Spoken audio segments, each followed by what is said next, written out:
Hi, I'm Pam Berkman. I am the manager of collection development and the digital accessible library at Bookshare, a Benetech initiative. We provide accessible ebooks to people with print disabilities. My co-panelists are extremely tech savvy. I am not. So I will be behaving as the moderator, and we have a great addition.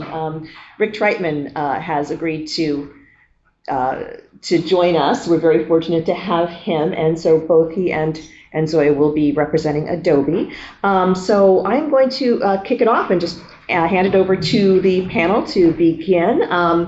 Going to begin with Bill McCoy, and everyone will give a bit of a lightning round talk, and we'll go from there. Okay. Thank you, Pam. And we are going to be doing Q&A, so think of questions as we're going. I may have taken the title of PageBreak a little too literally in proposing this talk. This was generated by DALL-E 2, the AI generation thing. It's a small robot wielding a hammer and breaking into a book that shatters like glass, and boom! Wow, that's pretty cool. So we didn't get the last talk, but now you see that AI can avoid copyright issues and etc. And I put a question mark on this, which is not how Peter and the team titled the talk, because I'm only going to set the stage here, and then we're going to turn it over to the folks who are actually doing the innovative work to hopefully answer this question in the affirmative. But I'm going to kind of set the stage with my personal journey. Starting with what I think most of us here in this community, this particular community, take as a truism. PDF is a terrible format for online digital publishing. I helped create PDF way back in the day, so I'm not saying PDF is a terrible format, period. It's done some amazing things, and for the print workflows, it's tremendous. Back in the days where if you send somebody a digital document, the only way they could realistically read it was to print it. Hey, PDF was fantastic for that too. But we all know that a PDF is a sequence of fixed pages. They're typeset kind of at the factory. We used to say at Adobe back in the day that the individual glyphs, the individual characters in a PDF are nail-gunned to XY positions on the page. Because that is fundamentally how PDF represents things. Now you can layer on tags and things over the top of that, but that's the fundamental representation. A sequence of pages with the glyphs nail-gunned on.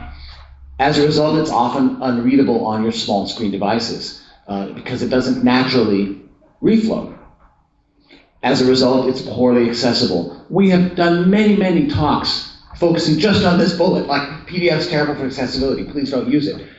This is not that talk. This is not a here we go again talk. This is a, maybe there's a different approach panel, but we'll see.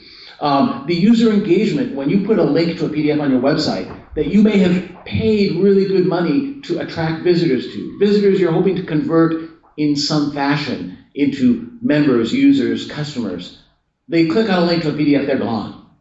You don't know what they're doing. You have no further analytics, no further branding engagement with them. They don't know how to get back, and you don't know where they went.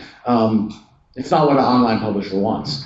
And that content is very difficult to extract and reuse, especially in the world where computers are on the other side of the equation. Eventually, computers have to be readers as well as creators. The computers that need to analyze the content, summarize the content, extract information from the content, they can't do that unless that content is there in a form they can use. And a bitmap images of pages, or at best pages with glyphs on XY positions, is not a great representation for that content. PDF is also difficult to integrate with rich media and interactivity, video, scripting, etc. Well, the future of publishing, I'm happy to say, has arrived. Finally, office and home printing are in steep decline. The pandemic accelerated that. Some studies show, in some cases, office printing went down 50%. Of course, nobody's at the office, and there was a little boomlet in home printing as we all started staying home and started getting, in between our Zoom calls, we had to print some things. But that's passed, and home printing is declining too. And it's a long-term trend. More than 50% of web usage is now on mobile. In the US, that's a huge increase. In 2017, only 15%, 15%, of web usage was on mobile devices here in the US. It was already much higher than 50% globally, but now in the US it's also over 50%. And as a result, people are paying for responsive, mobile-friendly websites. It's pretty common these days to go to a website and see on a phone and be able to consume it well, whereas that was not very common back in 2017 when that was the minority use case and a lot of people still had their websites oriented at laptops and desktops. Web pages are typically these days created, managed, and delivered by content management systems, learning management systems if you're an education person, and the granularity of that content that's being assembled and delivered and written is its snippets of content. That's naturally suited to having a structured representation of that content, so that's great. And the web and browser finally supports high design text and graphics. A lot of work over the last decade behind the scenes, folks like Dave Kramer were here, to get CSS to be able to handle things like widows and orphans and kerning and vertical writing for Japanese and traditional Chinese and so on. The browser is now a great platform for high design text and with things like scalable vector graphics. It has essentially the full capability of PDF representing beautiful pictures in a scalable way too. So that's great. And of course the web has, with HTML5, fully integrated rich media interactivity. Now, if you need it, you've got this thing called EPUB that packages web content, HTML, CSS, and so on, with publication-level features like table of content and indices, and enables offline use. You've got that single file package. There's lots of other ways to do it. You might not need it. I personally think, despite being one of the instigators of EPUB, that it's kind of a detail. The web is the fundamental platform. Getting the content out of this page format jail of PDF, images of pages basically, is the fundamental thing we needed to do, and the web was the way we did it, and the web is universal. It's in every operating system, every device. The fact that you can package it up in an EPUB is great in certain cases. It's not useful in certain cases. And I love it if all we were doing is kind of squabbling about when you need EPUB, when don't you, is there some better way, blah, blah, blah. That would be wonderful. In fact, I thought my work was pretty much done. I spent the pandemic building a house, not working in this world. I was the pseudo-architect, the pseudo-general contractor, etc. And during that process, I sort of realized that this is not just a case of the future's not evenly distributed yet. What Tim O'Reilly likes to talk about, quote that William Gibson quote, the future's arrived, well, it's not evenly distributed yet. That's okay, because we're going to get there. But it's more like, no, that future's not going. We're the little one flower in this little ebook ghetto where we've gotten past PDF, but in organization publishing, in education publishing, in academic publishing, digital distribution is still by and large in PDF. I found in my building a house that I was out in the field, in a muddy field in Puget Sound, trying to get some information, and it was on a PDF I couldn't read. The mobile website of the water system or the county department of community development was great mobile site, but it was basically a menu structure over a bunch of PDFs. And I did some, being a nerd, I did some measurement, and I found that 20 to 90% of the words on most government, civic, and organization websites are in PDFs. 20% is still bad. If you have suffered from blindness or print disability, or you're trying to use a phone, it's pretty bad to have 20% of the content unavailable. 90%, it's like a crime.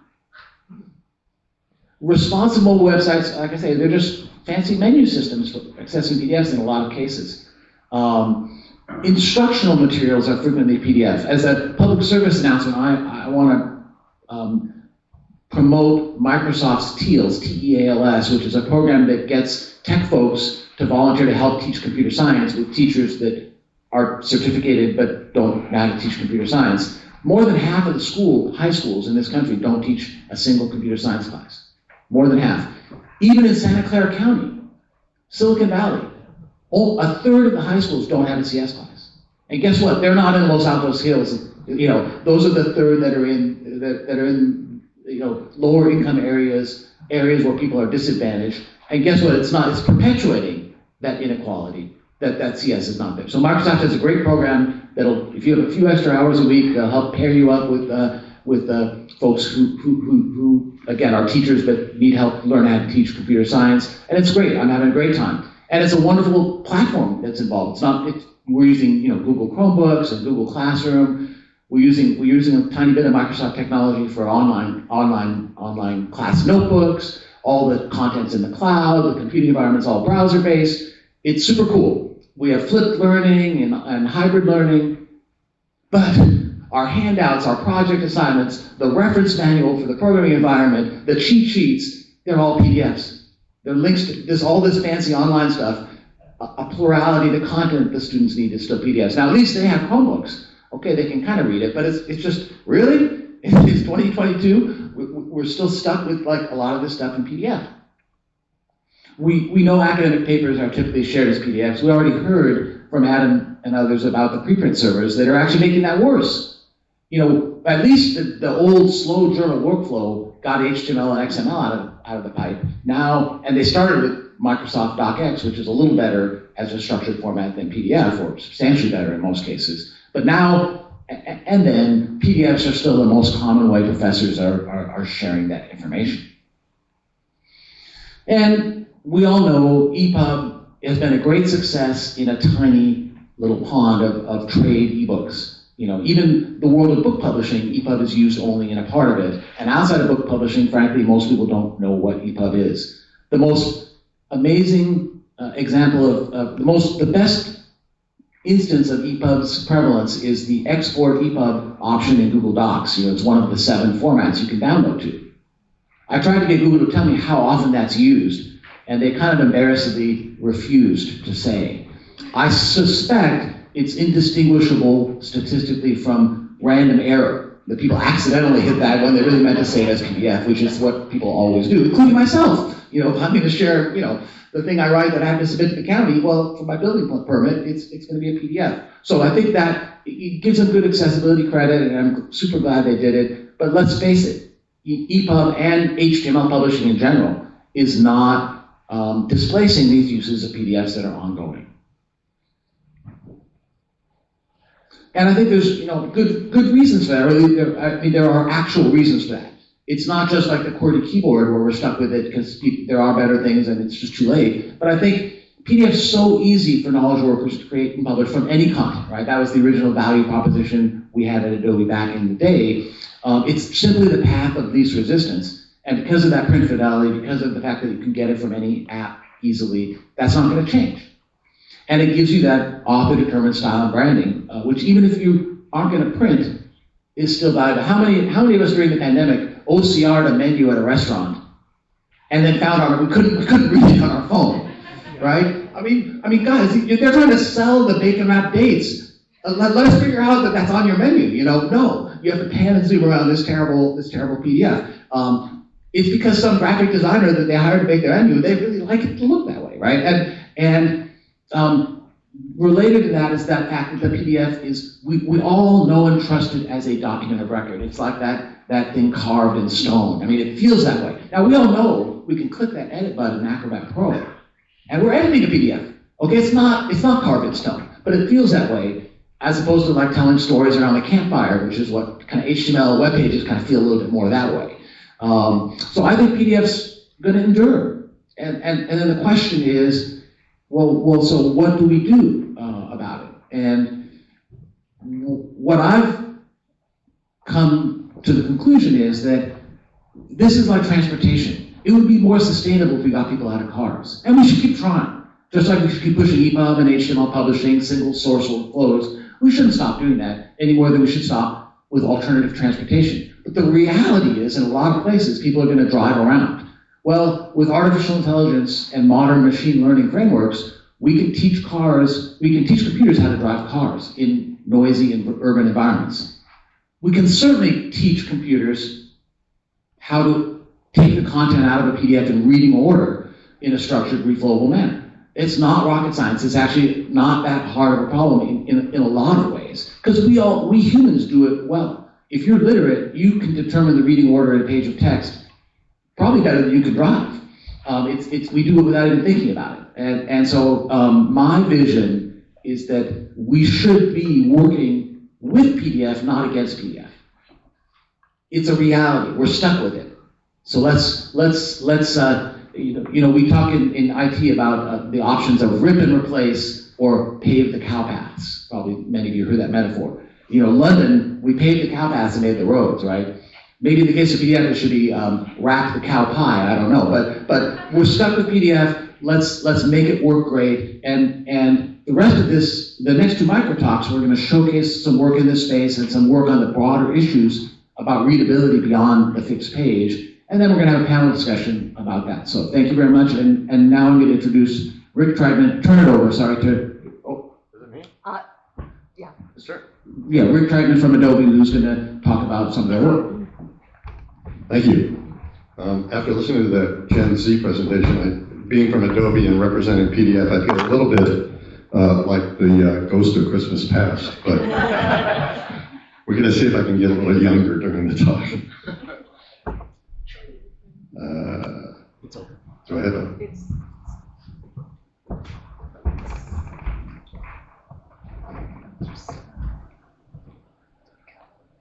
Oh wait, that's something else.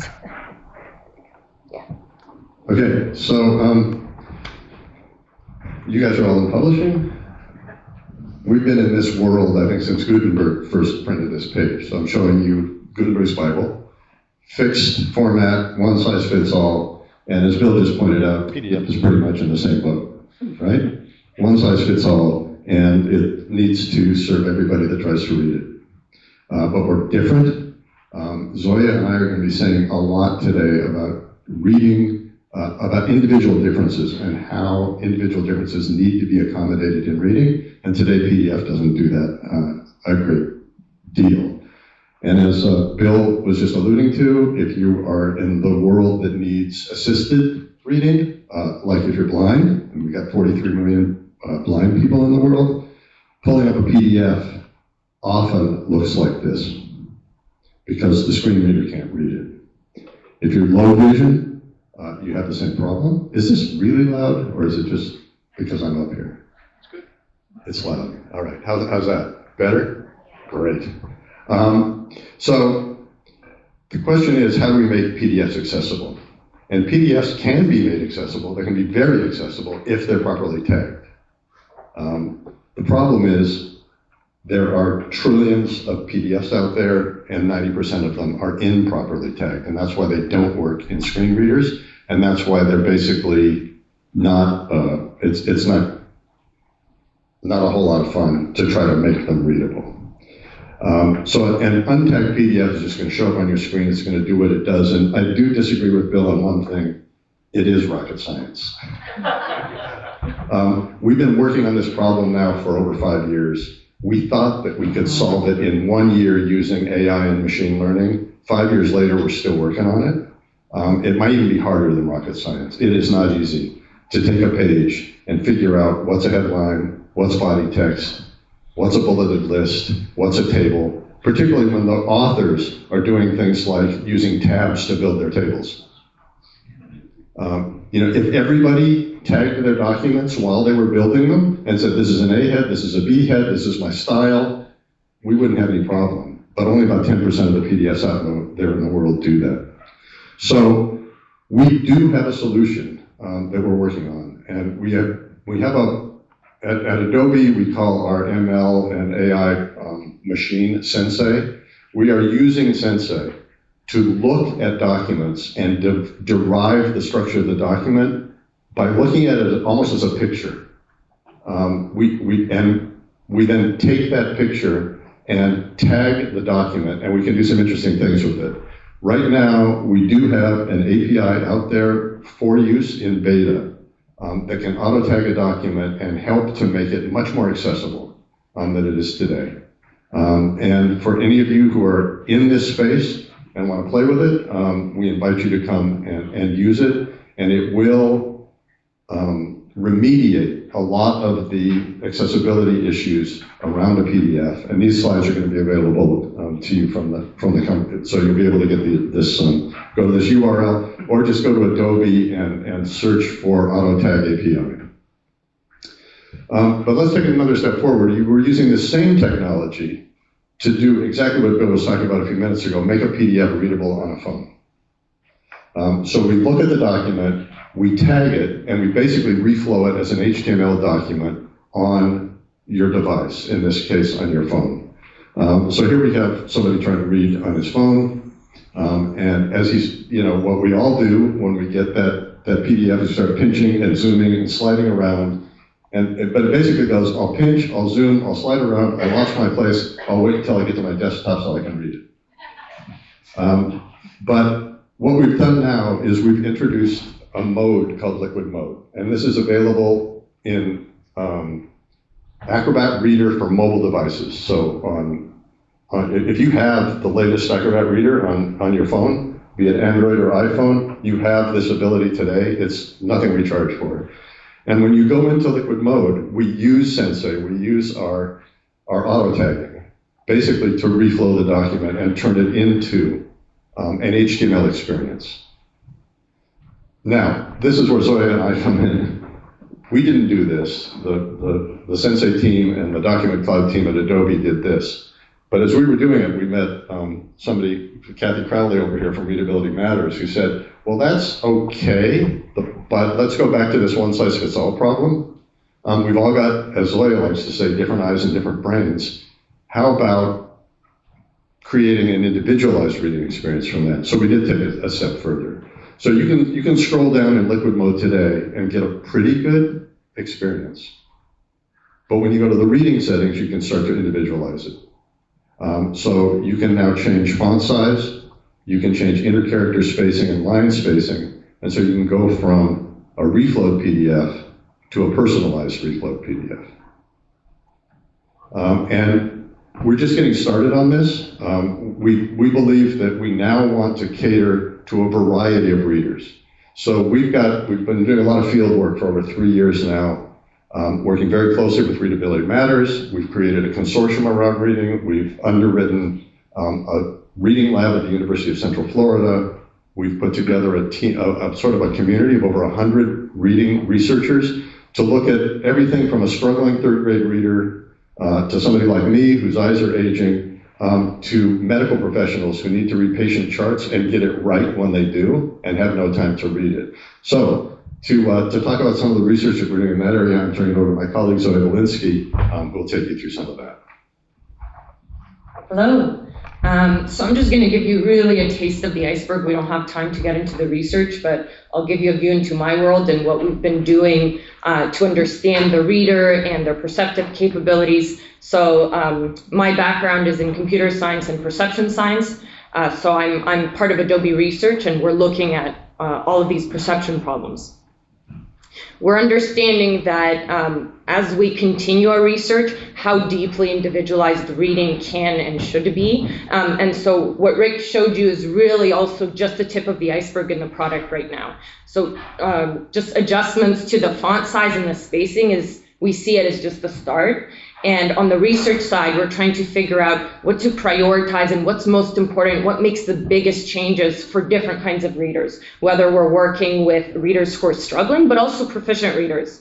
And so we're doing a series of tests. We're trying to figure out what do people need, what do they prefer, what do they perform best in. And when we talk about performance, we're also looking at a host of different metrics. We're looking at reading speed, we're looking at comprehension, we're listening to prosody, we're looking at eye movements, we're going to be looking at cognitive load via brain imaging. So there's a whole host of different metrics and measurements we could make of our readers, and those measurements will also depend on the readers themselves and the types of reading they're doing. So there's a mountain of work to do, and we've started. And what we're seeing with each of these projects, we've been doing this for 3 years in Adobe Research, but we've grown our community, as Rick has mentioned, to 100 research members. This includes research scientists, computer scientists, neuroscientists, vision scientists, linguists, but also a host of nonprofits and startups, tech experts who are interested in this space, designers and typographers and educators. So one of our calls to actions is if any of you are interested in this space, we welcome you. There's various channels through which we communicate, newsletters, we have virtual meetups, etc. So if you want to continue to engage with this research, you can. But just the tip of the iceberg, we've been publishing our research. You can find it, I'll provide some URLs. But one of our papers, and all of our papers are open access, and yes, we have preprints available, and we've been shopping them around earlier to get some of these words out.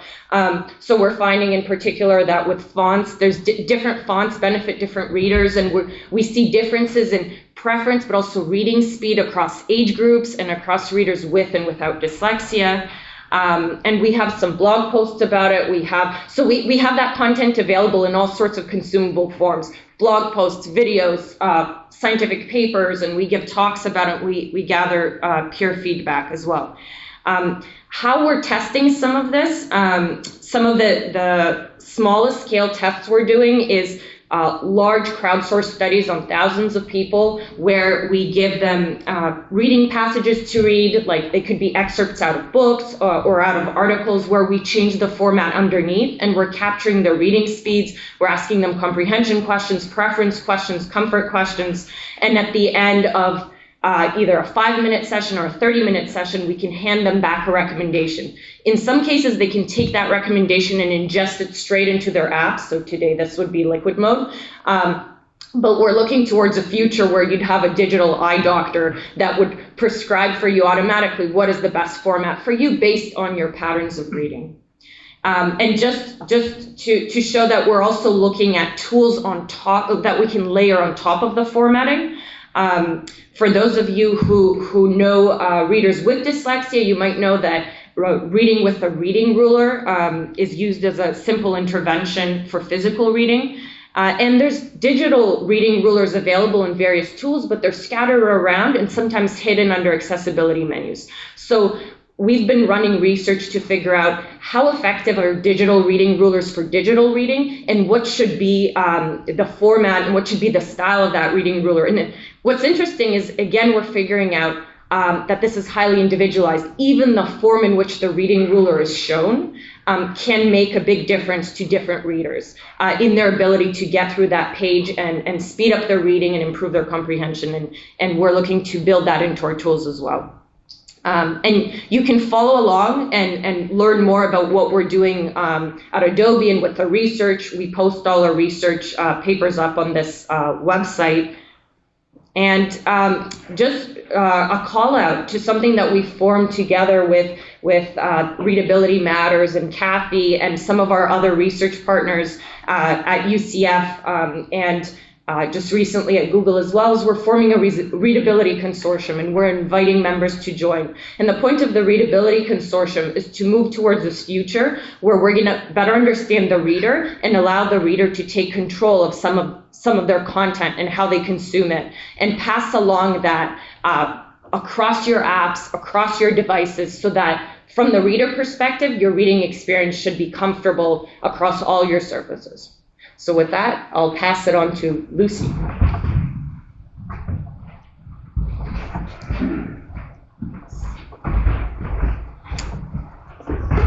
All right.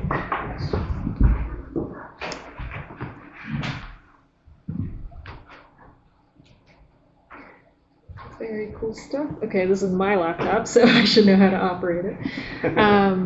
All right, so my name's Lucy Lu Wang. I am a assistant professor at the University of Washington Information School, and I'm also a visiting scientist at the Allen Institute for AI.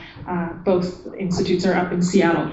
And AI2, or the Allen Institute, is a nonprofit research center focused on AI research for the common good. And I guess I spent the last 3 years prior to UW there working on projects around mostly scholarly document understanding. So today I just want to share, I guess, some of my thoughts around how we can create more equitable access to science through machine learning, through PDF understanding, through these various technologies that we've been introducing today. So first, the team that I work on is the Semantic Scholar Research Team. And for those who aren't familiar, this is a scholarly search engine for discovering and reading the scientific literature. So much of the work that I'll talk about today focuses on scientific texts and scholarly texts in particular. which I guess follows the theme of this morning's talks. So for scholarly papers, Semantic Scholar indexes over 200 million papers across a variety of disciplines.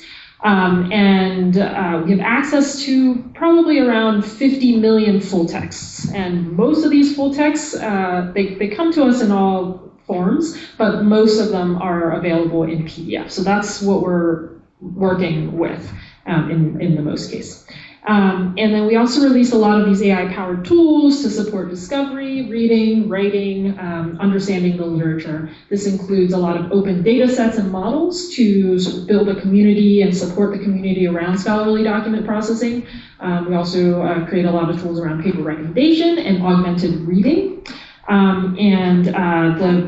The kind of systems and tools that we're creating around reading and augmented reading are what I'm going to introduce today. So one project I've been working on is related to how to make these STEM documents more accessible to blind and low vision readers. So I think Rick and Zoya just talked about how PDFs can be made accessible through remediation and tagging. Well, in some cases, that process that process is generally not done for most scholarly PDFs that are out there. We did a study, less than 5% of PDFs tend to be properly tagged. So what can we do instead? We created instead this system called Paper to HTML Converter. This is just a web app available at paper2html.org, where any user can come and upload a scientific PDF on demand. And then we have a series of machine learning models that run in the background to extract content from this PDF. So for example, we extract the metadata and we try to link that to entries in the Semantic Scholar database. We extract the body text and references, the tables and figures, and essentially do this reflowing task in a web-based environment. So then we produce a rendered HTML on the other side that is generally going to be a lot easier to read for screen readers and for assistive reading technologies. HTML just has a lot more affordances for that kind of thing. So in the HTML render, we'll also introduce features like having a table of contents for easier navigation, tagging all the headings and figures, and adding these inline links within the document to help people navigate quickly through this document. So this project that I'm showing up here depends a lot on being able to understand the content of the PDF in order to produce this HTML render. So some other things that we do beyond just trying to understand the content of the PDF are we try to provide these augmented reading experiences on top of the PDF. So for example, trying to make these math formula in these scientific papers easier to understand. So this diagram is a example from the Scholar5 project where this equation, we can provide an overlay of definitions for each of the terms and variables in the equation that have been extracted from elsewhere in this PDF document.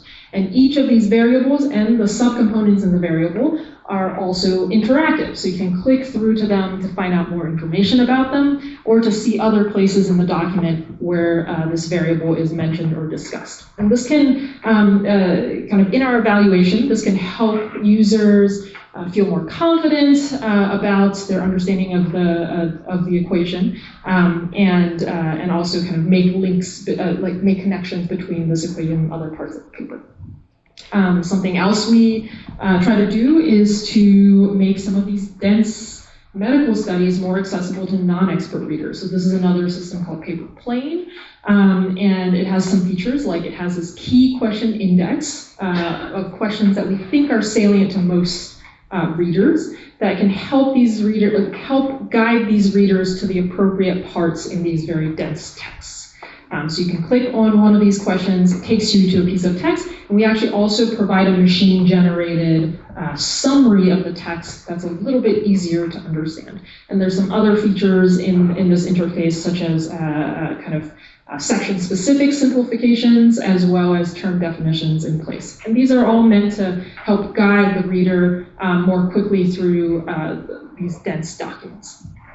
And to support this kind of work, Again, this PDF understanding component comes back time and time again. Because most readers are familiar with PDF, we tend to create systems that operate on PDF documents. So we really need accurate and efficient PDF understanding models to support the creation of all the previous systems that I was just describing. So how do we do this? PDF is a very visual and textual medium. So we've been kind of developing these models, these VILA models, standing for visual layout models, that can more accurately classify the text and images on these scientific documents, and then also operate with a reasonable degree of efficiency and cost effectiveness, because we do have to, every single time we iterate, we have to process at least 50 million PDFs, which is not cheap. And I think I'll leave it there, and then we can spend the rest of the time talking through some of these technologies and their implications. I guess I'll put this back. Yeah. I love that. Yeah, that's nice. Okay. That's nice. Spotify.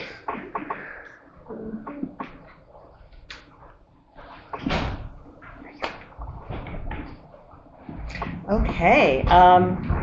Is this still on? Yeah. Okay. Yeah, we'd like to open it up for questions. Yes. Yeah.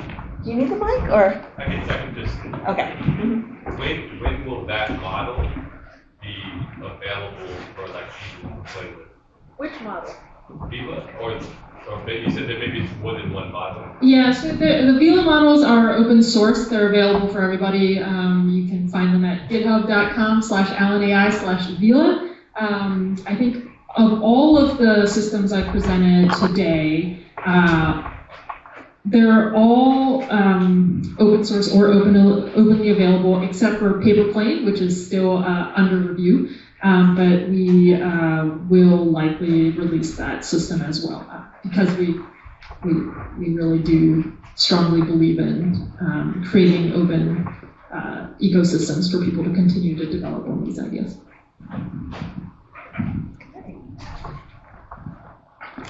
I actually have two questions for Adobe. One is, it's great that Acrobat and the online services are creating these abilities to do let's say HTML output based on this AI analysis.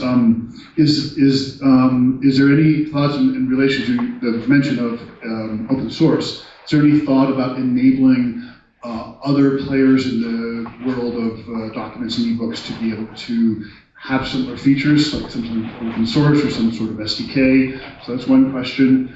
Or some open API, for example, to like query a server to get HTML back. And then the second question is in regards to the ebook platform. We're involved in the Adobe ebook platform, and it's heavily used for academic libraries. And I'm curious if there's any thoughts or strategy or plans around introducing this type of accessibility-oriented features within this ebook ecosystem that is well used.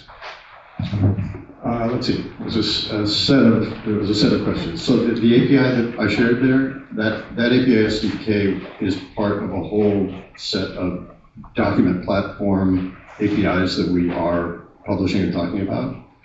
Whether or not they will be open source, I called the team today, so be prepared for the question. It's under discussion. So if you do go to .cloud and look for our platform APIs, you will find some things there, and we're continuing to work on them. And I should put I should say that this stuff is not 100% great. Okay, we are most of the documents that you throw. One of the things is we're doing all of the processing on the phone today. We're not shipping it up to the cloud, processing it, bringing it back. The model actually works within Reader on device. And it works on about 60 to 70% of documents. If you throw a crazy document at us or a highly designed document at us, we still can't figure it out. And sometimes it doesn't make sense. The menu problem that Bill mentioned, if you have a highly designed menu, we have no idea how to reflow it. I don't know what to do with a picture of the French fries. So that was one question. The next question was, I just don't know what we're doing with eBook right now. It is a pretty quiet project at Adobe, to be honest, and I just haven't heard any change to it at all. Sure. Did I answer all your questions? Yeah. I'm going to use my position here and ask a question myself. It strikes me that all of the tools content creators are using are perfectly capable of producing reflowable output, be that HTML or EPUB or something similar. And yet there's this insistence on targeting PDF as the output, and then all this work has to be done on the other side to reconstruct semantic structure that was already there to begin with. What would have to be true for PDF to stop being this intermediate step that everyone insists on, especially when even as publishers and producers of content want PDFs because they're so that they present this ideal output, and yet the first thing people want to do with them is suddenly split them up, make them reflow, and make them more accessible. So I'm just curious from your perspective, spending 5 years looking at this problem and time in this field, what would have to be true for PDF to no longer be this point along the way between production, content creation in a tool that can produce reflowable content to content consumption where we demand reflowability, and yet we have this intermediate step. What would have to be true for that to stop being the case? I actually have some thoughts on that, but I'd like to know who else would like to address that first. Yeah. A PDF would have to no longer be the file of record for the book, and publishing workflow, general publishing production workflow would need to change, or print would need to go away. We could do that too.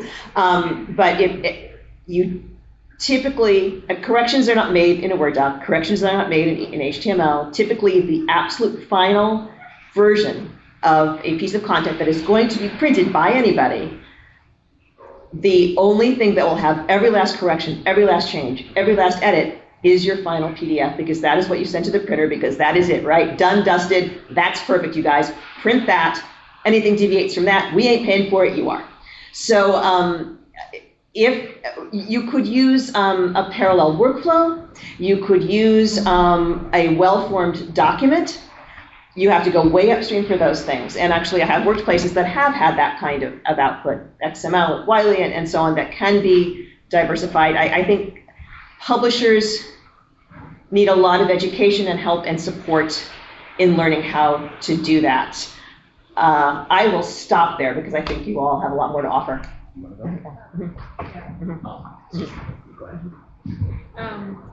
Yeah, I think this is, as mostly a creator of the type of content that I'm talking about, I actually really love PDF because it looks like what I want it to look like. And I think there is an argument to be made that in publishing, maybe an author or publisher should have some control over what the resulting output looks like. I think the problem, though, is that PDF makes it so hard to separate layout or what a document looks like versus kind of the underlying content of that document, the text, the images, whatever else could be is like part of the reflow document, but is actually instead super buried under the other part. So maybe there's some variant of PDF or some variant of another file format that does not conflate those things as much, and that could be a wonderful way to go. Right, and Andrew, in answering your question, I spent the last decade plus trying to say what would need to be true so we could stop using PDF. And it would need to be true that the web browser platform had all these capabilities, that we had this single file packaging, that we had page templates so you could even incorporate fancy page templates and even alternative layouts, a fixed layout version of the content and a reflowable package in the same file. We got all that stuff in EPUB 3. We got all that stuff in the browser. But nothing happened. And we even said, well, we need to have some tools. So we need Google Docs to let you create it. And that happened. And nothing changed. And so I believe we've been asking the wrong question. What would have to be true to get people out of automobiles? It's worth asking that question. It's worth making alternatives for people, but what we don't want to do is spend all our time making the Disneyland monorail and the Disneyland people mover, but everyone's still in their cars. At the end of the day, we got to be practical. And if people are going to drive, let's make that driving better and more sustainable. And ultimately, so my view is it's time to ask a different question now, which is how do we deal with PDF well? Because we're not dealing with it well now. Not only are PDFs going around, the preprint servers that Adam talked about are paying money in many cases to make XML versions of those PDFs that are submitted. That's just, and that money's coming from people like, NHS and Mellon Foundation and whoever else, and it's a waste. We're taking good funding to take PDFs and turn them into content that the author had in a reflowable structured format to begin with, even if it was only Microsoft Word, DocX. But at least if we're going to waste money on that kind of thing, let's waste it making some open source that can do it for all PDFs, that can do it for everyone, and they can let anyone do whatever they want with the results. It's kind of where I've gotten to. But anyway, you guys have something you want to? This is one of those things where we can get into it for a long time. We've only got 3 minutes. And I've got a number of scars to show it, but my belief, and actually people like Leonard Rosenthal, who you know well, we believe that PDF needs to evolve. And PDF is an open standard that actually has within the standard room to evolve. And every time we try to evolve it, we run into security.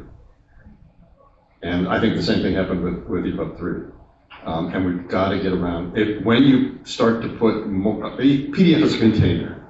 And when you start to put a whole lot of good stuff in that container that allows people to reflow it, or it basically, let's just say it has JavaScript in it, you just created a little bomb for people to mail to everybody to blow up their computers and do it. How do you protect? And so I think the biggest thing that we need to solve, I think that PDF can, in fact, be an answer for the future, but we still haven't solved this huge security problem. Anybody else? Is there a question? Okay.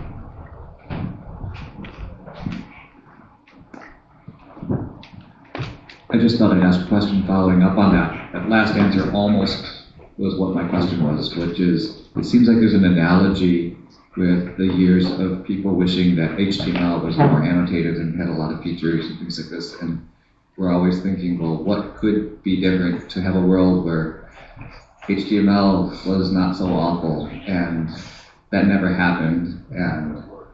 But one solution to that was often that certain additional microformats could be layered in, and that worked very successfully in the case of the web. So I was just wondering if it doesn't even seem like it has to be full JavaScript capabilities inside of PDFs. Wouldn't there be a gradual path to adoption that doesn't require a lot of other workflow changes that could be added?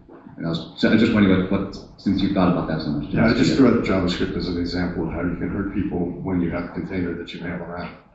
But yes, and I think there's an option there. I do think that the PDF spec gives us enough flexibility to move it to the future. I would also just say the other thing that we're sort of talking about is network effects. There's a huge network built around PDF. You don't just create one thing and expect the whole network to remake itself around that thing. When PDF sort of controls the amount of the network that it does, we have to sort of make it evolve, I think.